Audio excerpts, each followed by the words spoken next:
Welcome to Business Research Startup and Beyond. My name is Danielle, and I'm a librarian at the Arcadia Public Library.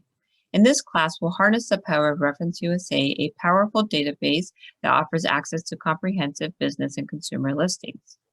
This topic is being taught in a series of 3 videos, which cover general business research, new business research, including business trends, and creating targeted marketing lists. And that's what we're going to talk about today. Let's get started. Now, in the general business research video, we reviewed how to access ReferenceUSA from our website, from the library's website. So please watch that video if you need help logging in. Once we are in ReferenceUSA, we can select consumer, US consumers as the database we want to search. Now, this database can be used as a directory or a phone book to locate people, or also to conduct market research. Just as an overview, to conduct a directory search, we don't have to fill in each of these fields. We can search a first name, a last name, and come up with results. A first name, a city, and a state, come up with results. Even a last name and a state. It would be a lot of results, but we would get results. So let me just show you a few things. Let's go ahead and search for a John Smith in the state of California. And you can see we get over 2,000 results. You can also see that other names such as Jonathan and Johnny are highlighted as well. And that's great because ReferenceUSA gives us a very comprehensive list. Someone might go by nickname, and they want to make sure that they cover that in their results. A few things of note: once you open a result, you will find individual information such as demographics, neighborhood information, income. Sometimes there's an email address and sometimes there's a phone number. One note: we should not be using the phone numbers found in ReferenceUSA to call people to sell or market our business or service, as those numbers may be on the do not call list. So we do need to be respectful of that. In regards to the results, we can download them, email them, print them, or save them. So those are options available to us. Great.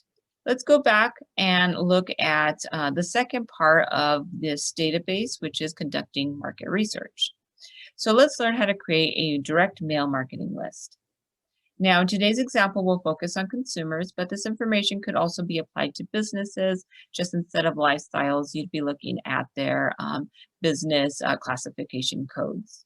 So imagine you just opened a high-end yoga studio and you want to start a direct mailing campaign to attract new customers. We'd go to Advanced Search, and let's take a look at our options here. As always, we can see our search options are available on the left, they populate in the middle, and the count and the results are on the far right. I don't know why, but it always comes up with contacts per household highlighted, so I'll deselect that. And let's go ahead and apply our information to our search here. So we're a high-end yoga studio, so we probably want to focus on higher income levels. So let's look at estimated home incomes under housing selection and select the income brackets we think might correlate with interest in our business. So we can go ahead and select here and update our count. And there's going to be quite a few results left over, so we want to narrow our results even further. So let's collapse this and look at lifestyles. So there are, these are the categories, lifestyle categories that ReferenceUSA provides information on or connects people to. Each of these can open for subcategories, and you can select the full category, just a portion of that category. For today's example, we're going to select the full health, diet, and fitness category. Let's go ahead and update our count. Great, now we have the income bracket and the interest that we're looking for. Now we need to focus by geography. So obviously we want people who are willing to drive to our yoga studio, and people are maybe willing to drive 12 miles, let's say, to their favorite yoga studio. So let's type in our zip code. We could even do address if we had that information, and our miles. Let's go ahead and update our count. This is still quite a few results. So let's go ahead and look at the results and see what we can come up with. Now, these results can be used as they are. You can download them, mail them, email them. That's perfectly fine. But another option would be to look at the heat map. Now, the heat map allows us to see the density or concentration of our criteria based on neighborhoods. So as we zoom in, we might be able to see that there's a specific neighborhood that's very much matching our criteria. So we might want to start our focus or our mailing campaign with that specific neighborhood. So as we zoom in, we can see more and more information. And you can say, okay, so this part of Pasadena near La Cañada Flint Ridge is going to be a good match for me.